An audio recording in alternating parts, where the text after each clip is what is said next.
Good morning dear students. आज की online कक्षा में आपका स्वागत है। आज हिंदी लैंग्वेज में 8वां अध्याय संज्ञा, जो आपके फर्स्ट टर्म एग्जाम में जिससे संबंधित प्रश्न पूछा जाएगा, और संज्ञा क्या होता है, संज्ञा के कितने भेद हैं, इसको समझना अत्यंत आवश्यक है। तो आइए समझते हैं संज्ञा क्या है। देखिए, संज्ञा पाठ 8, यहाँ संज्ञा की परिभाषा हमने लिख दिया है।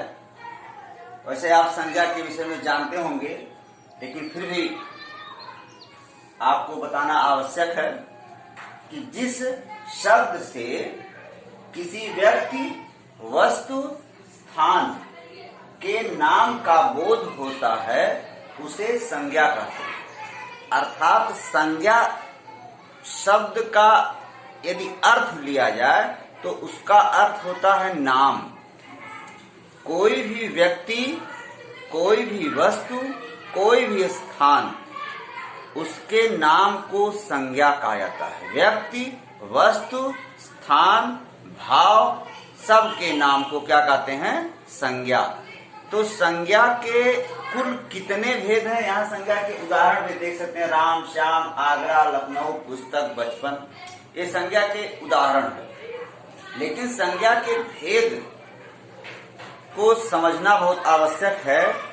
जो आपका पुस्तक है हिंदी व्याकरण, जिसको आप पढ़ते हैं, उस पुस्तक में कुल मुख्य रूप से 3 भेद दिया हुआ है। लेकिन और पुस्तकों में संज्ञा के 5 भेद होते हैं। आपके इस पाठ्य पुस्तक में 5 भेद दिए हुए हैं, लेकिन लिखा क्या है? संज्ञा के कुल 3 भेद। लेकिन हमको जानना है संज्ञा के 5 भेदों को। तो यहाँ मैंने लिख दिया है, संज्ञा के मुख्यतः 3 भेद होते हैं, लेकिन कुल 5 भेद हैं। कुल 5 भेद हैं, होते हैं 3 और कुल मिलाकर 5 भेद हैं। जैसे कौन कौन से भेद हैं? तो पहला है व्यक्तिवाचक संज्ञा, दूसरा है भाववाचक संज्ञा, तीसरा है जातिवाचक संज्ञा। यह 3 मुख्य भेद हो गए। और द्रव्यवाचक और समूहवाचक, द्रव्यवाचक चौथा, समूहवाचक 5वां। यह संज्ञा के कुल 5 भेद हैं। अब विद्वानों ने 3 और 5 का अंतर कर दिया है। तो जो जातिवाचक संज्ञा है, उस संज्ञा के 2 भेद हो जाते हैं। एक है द्रव्यवाचक, दूसरा समूहवाचक। तो सर्वप्रथम आइए समझते हैं व्यक्तिवाचक संज्ञा। व्यक्तिवाचक संज्ञा क्या है? जिस संज्ञा शब्द से किसी एक ही व्यक्ति, प्राणी, वस्तु, स्थान के नाम का बोध होता है उसे व्यक्तिवाचक संज्ञा कहते हैं। जैसे कोई भी आप नाम लीजिए, राम, श्याम, मोहन, कृष्ण। कोई भी शहर, गोरखपुर, आगरा, प्रयागराज, मथुरा, काशी, जहां भी जो भी आप इस तरह का स्थान का नाम लेंगे, सब व्यक्तिवाचक है। एक नाम, एक का बोध जहां भी होगा, यहाँ लिखा हुआ है, जिस संज्ञा शब्द से किसी एक ही व्यक्ति, एक स्थान, एक प्राणी, एक वस्तु का बोध हो, वह व्यक्तिवाचक संज्ञा है। आगे जातिवाचक संज्ञा। यहाँ मैं भाववाचक के पहले जातिवाचक, दूसरा जातिवाचक संज्ञा क्या है, क्योंकि उसके भेद को मैं यहाँ स्पष्ट कर दे रहा हूं आगे। जिस संज्ञा शब्द से एक ही प्रकार के व्यक्तियों, प्राणियों, वस्तुओं, स्थानों आदि की संपूर्ण जाति का बोध हो। व्यक्तिवाचक में एक होता है और जातिवाचक में क्या होता है? संपूर्ण जाति का बोध हो जाता है, उसे जातिवाचक संज्ञा कहते हैं। जैसे लिखा हुआ व्यक्ति, अब कहीं लिखा है इतने व्यक्तियों ने यह काम किया, तो वहां व्यक्ति जब आ गया तो वह पूछेगा कौन संज्ञा है, तो वह जातिवाचक संज्ञा। किसी एक व्यक्ति का नाम नहीं है, इसलिए क्या है? जातिवाचक। जैसे पुस्तक कहा जाए, बहुत सी पुस्तक हमारे पास है, किसी एक पुस्तक का नाम नहीं लिया जा रहा है कि हिंदी व्याकरण है कि संचिता है कि क्या है, कोई नाम नहीं, एक नहीं। जैसे लिखा है नगर, सभी नगरों में एक प्रदूषण व्याप्त है, तो नगर या नगरों, नगर शब्द जहां भी आया तो किसी एक नगर का नाम नहीं है, किसी एक शहर का यदि नाम नहीं है, केवल शहर लिख दिया गया तो वह जातिवाचक संज्ञा हो गया। कह दिया गया कोई देश, यहाँ लिखा देश, देश शब्द जब आया तो वह जातिवाचक, कोई एक देश हो, भारत, श्रीलंका, अमेरिका, पाकिस्तान, जापान, तो वह हो जाएगा व्यक्तिवाचक संज्ञा। यहाँ लिखा पर्वत, जब पर्वत लिख दिया तो वह हो गया जातिवाचक। जब कोई एक पर्वत का नाम ले लिया जाए, हिमालय पर्वत, तो वह हो जाएगा व्यक्तिवाचक संज्ञा। यहाँ नदी लिखा हुआ है, नदी, जब नदी, सभी नदियां प्रदूषित हैं, सभी नदी जो है मान लीजिए प्रदूषित है, या उसके लिए कोई और वाक्य बोल देते हैं आप, तो जहां नदी शब्द का प्रयोग किया जाता है तो वह नदी जातिवाचक। लेकिन यह कहा जाए गंगा, यमुना, सतलज, ब्रह्मपुत्र, इन नदियों का अगर आप नाम लेंगे तो वह क्या होगा, व्यक्तिवाचक संज्ञा होगा। यह दोनों में अंतर है, व्यक्तिवाचक और जातिवाचक। जातिवाचक में समूह का बोध हो गया, लेकिन इसके जो भेद हैं, जैसे भेद के आधार पर जैसे नदी, पुस्तक, ये सब तो आप देख रहे हैं कि जातिवाचक है। लेकिन अगर कहा जाए दूध, गेहूं, सोना, चांदी, यह तो यदि द्रव्यवाचक और ना लिखा हो तो जातिवाचक ही माना जाएगा, लेकिन यह वास्तव में इसको क्या माना गया है, द्रव्यवाचक। कोई पदार्थ का जो बोध करा रहा है, वह जैसे दूध है, पानी है, या सोना है, गेहूं है, चांदी है, कोई अनाज, कोई धातु, तो वह सब क्या हो जाता है, द्रव्यवाचक। और समूह का जो बोध कराए, समूहवाचक कहलाता है। जैसे भीड़, पुलिस, सेना, परिवार, कहा जाता है डॉक्टर, वकील, तो यह सब हो जाता है समूहवाचक में। लेकिन उस तरह से यदि यह समूहवाचक का नाम ना हो तो यह जातिवाचक ही कहलाता है। तो इसलिए यह दोनों भेद, द्रव्यवाचक और समूहवाचक, इसी जातिवाचक में मिले हुए हैं, उसी का वह उपभेद है। लेकिन संज्ञा की जब चर्चा होगी तो प्रमुख रूप से, और जो हिंदी व्याकरण के विद्वानों ने 5 भेद उसके माने, व्यक्तिवाचक, जातिवाचक, भाववाचक, द्रव्यवाचक, समूहवाचक। लेकिन आपको मुख्य रूप से 3 जानना है, और जातिवाचक के 2 भेद, द्रव्यवाचक और समूहवाचक। आइए आगे देखते हैं भाववाचक क्या है। डियर स्टूडेंट्स, आपके सामने भाववाचक संज्ञा की परिभाषा लिख दी गई है कि जिस संज्ञा शब्द से किसी व्यक्ति, प्राणी, वस्तु या पदार्थ के गुण, कार्य, व्यापार, भाव या अवस्था का बोध होता है, उसे भाववाचक संज्ञा कहते हैं।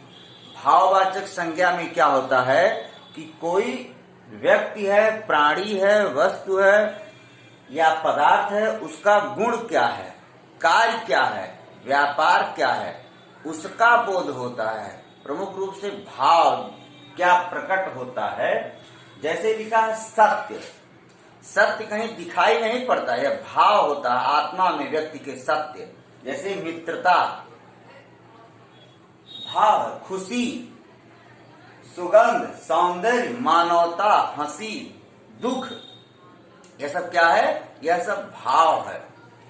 तो जब भाव को जो प्रकट करता है किसी व्यक्ति, प्राणी, वस्तु या पदार्थ के गुण, कार्य, व्यापार, भाव, तो वहां होता है भाववाचक संज्ञा। यह उदाहरण था। एक महत्वपूर्ण तथ्य यहाँ तो नीचे लिखा हुआ है कि व्यक्तिवाचक संज्ञा का जातिवाचक संज्ञा के रूप में प्रयोग कब होता है। जैसा कि व्यक्तिवाचक संज्ञा आप जानते हैं कि किसी व्यक्ति, वस्तु, स्थान एक का जब जैसे राम, श्याम कहते हैं तो वह क्या है, व्यक्तिवाचक संज्ञा। लेकिन वह व्यक्तिवाचक संज्ञा जातिवाचक संज्ञा कैसे बन जाती है, वह इस उदाहरण के माध्यम से आप समझिए। लिखा है आज भारत में घर घर विभीषण विद्यमान है।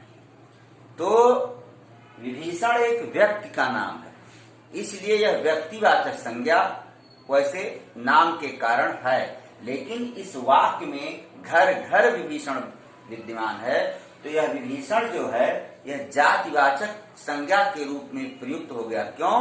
क्योंकि विभीषण का जो कार्य था वह क्या था?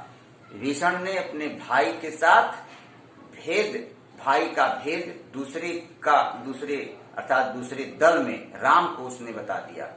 तो घर का भेदी विभीषण नाम इसीलिए कोई नहीं रखता है। विभीषण कह दिया जाए तो उसका मतलब कि जो घर का भेद, घर का रहस्य प्रकट कर दे, उसी को विभीषण कहा जाता है। तो घर घर में विभीषण विद्यमान है, अर्थात विभीषण यहाँ जातिवाचक संज्ञा हो गई। और कभी जातिवाचक संज्ञा व्यक्तिवाचक संज्ञा भी बन जाती है। जैसे यहाँ लिखा है जातिवाचक संज्ञा का व्यक्तिवाचक संज्ञा के रूप में प्रयोग। तो क्या है? पटेल की आज सख्त जरूरत है। यहाँ जो पटेल शब्द लिखा हुआ है, यह पटेल एक जाति का बोध करता है। जिस तरह से ब्राह्मण जाति है, वैश्य जाति हैं, गुप्ता जाति होते हैं, चौरसिया हैं, यादव हैं, तमाम तरह की जातियां हैं, उसी तरह यह पटेल जाति का बोध करता है, इसलिए जातिवाचक है। लेकिन पटेल की आज सख्त जरूरत है। यहाँ पटेल की आज सख्त जरूरत है। इस वाक्य से यह पता चल रहा है कि पटेल यहाँ सरदार वल्लभ भाई पटेल को कहा जा रहा है। तो यह क्या हो गया? यह हो गया व्यक्तिवाचक संज्ञा में परिवर्तित हो गया जातिवाचक संज्ञा। यहाँ व्यक्तिवाचक को जातिवाचक संज्ञा में परिवर्तित किया गया और यहाँ जातिवाचक संज्ञा को व्यक्तिवाचक संज्ञा में परिवर्तित किया गया। अब भाववाचक संज्ञा कैसे बनता है, इसको हम कुछ उदाहरण के माध्यम से समझाकर संज्ञा अध्याय को आज समाप्त करेंगे। डियर स्टूडेंट्स, आपके सामने भाववाचक संज्ञा की रचना कैसे होती है, जो क्लास 9th में भी पूछा जाता है, बोर्ड में क्लास 10th में। तो इसकी रचना दो प्रकार से होती है। एक तो मूल रूप से भाववाचक संज्ञाएं अपने आप में होती हैं, सत्य, क्षमा, सुख, दुख, जन्म, मृत्यु, यह मूल रूप में है। और दूसरा यहाँ दिया हुआ कि अन्य शब्दों से बनाई जाती है। जैसे यहाँ उदाहरण मैंने लिख दिया, कायर से कायरता या चलना से चाल, अर्थात यह अन्य शब्दों से बनाई जाती हैं। तो कौन कौन से शब्दों से? जैसे जातिवाचक संज्ञा से भाववाचक संज्ञा बनाया जाता है, जैसे मनुष्य से मनुष्यता। इसी तरह और भी उदाहरण आपके पुस्तक में उदाहरण दिया हुआ है, जिसका आप अध्ययन करेंगे। जैसे जाति से जातीयता, मित्र से मित्रता, पुरुष से पुरुषत्व, व्यक्ति से व्यक्तित्व, यह आपके पाठ्य पुस्तक में दिया हुआ है, इसका आप अभ्यास करेंगे। फिर है सर्वनाम से। सर्वनाम क्या है? अहम। इससे भाववाचक संज्ञा क्या बना? अहंकार। निज शब्द से निजत्व बना। और भी सर्वनाम में इसमें दिया हुआ है, जैसे मम से ममता, ममत्व, स्व से स्वत्व, सर्व से सर्वस्व, अपना से अपनत्व। इसी तरह विशेषण से अधिकता, कठोर से कठोरता। कठोर क्या है? यह विशेषण है। इससे भाववाचक संज्ञा क्या बना? कठोरता। और भी विशेषण शब्द, सफल से सफलता, बुरा से बुराई। बुरा विशेषण है और उससे भाववाचक संज्ञा क्या बनता है? बुराई। इसी तरह चतुर से चतुरता या चातुर्य, कठिन से कठिनता, अच्छा से अच्छाई, कठोर से कठोरता, निपुण से निपुणता, दुष्ट से दुष्टता। पूरा उदाहरण आप इसका अध्ययन करेंगे। फिर अव्यय से धिक शब्द से धिक्कार, मना शब्द से मनाही। इसी तरह जैसे वाह से वाहवाही, निकट से निकटता, दूर से दूरी, यह अव्यय शब्द हैं। और एक है क्रिया से, उड़ना से उड़ान, पूजना से पूजा, और मिलाना से मिलावट, छोड़ना से छूट, यह क्रिया से बना है। और उदाहरण है सजना से सजावट, धमकाना से धमकी, कमाना से कमाई। तो इस प्रकार से यह जो संज्ञा चैप्टर है, यह पूरा हो गया भाववाचक संज्ञा कैसे बनाया जाता है, तो उसको यह 5 प्रकार हैं। वैसे तो मुख्यतः 2 है, लेकिन जब अन्य शब्दों से बनाने की बात आएगी तो कुल 5 भेद उसके हैं, 5 तरह से, जातिवाचक, सर्वनाम, विशेषण, अव्यय और क्रिया से। बाकी आप संज्ञा के भेद को समझे, संज्ञा की परिभाषा को समझे, तो पूरा अध्याय आपका समाप्त हुआ। और फिर अगला अध्याय अगले दिन आपको पढ़ाएंगे। Thank you.